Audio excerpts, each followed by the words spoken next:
Şamaxı rayonunda növbəti qan vermə aksiyası keçirilib. Qan vermə aksiyası səhər saatlarından start götürüb və bu dəqiqələrə qədər davam edir. Ümumilikdə isə aktivlik müşahidə olunur. Qeyd edək ki, vətəndaşlar qan xəstəliyindən əziyyət çəkən insanlara dəstək olmaq üçün bura üz tutur və öz qanları ilə onlara dəstək olurlar.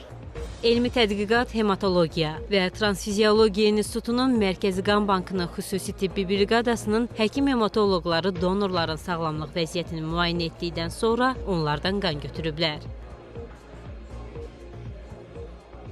Biz də qan veririk ki, qan xəstəliyindən əziyyət çəkən vətəndaşlar bu qanlardan istifadə edə bilsinlər, şəfa tapsınlar.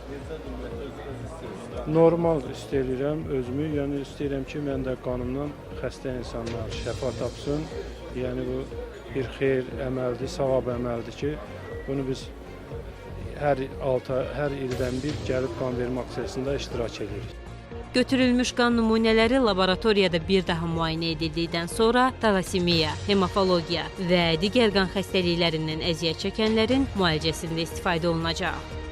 Biz bugün Şamaxı Mərkəzi Rayon Xəstəxanasında qan xəstəlikləri, talasemiya və hemofiliya ilə əziyyət çəkən xəstələr üçün qan aksiyası keçiririk. Gördüyünüz kimi burada donorların sayı çoxdur, qan vermək istəyənlər çoxdur, hamı gəlir, kifayət qədər qan verənlər var və biz onları müayinə edirik, onların hemoqlobinini yoxlayırıq. Ondan sonra ona qan verməyə hazır olursa gedib qan verirlər. Qan vermə aksiyasında rayon ictimaiyyətinin nümayəndələri, rayonun idarə, müəssisə və təşkilatlarında çalışan kollektivlərin üzvləri könüllü olaraq iştirak etmiş. Ümumilikdə 100 nəfərdən artıq şəxsdən müvafiq qaydada qan ehtiyatları götürülüb.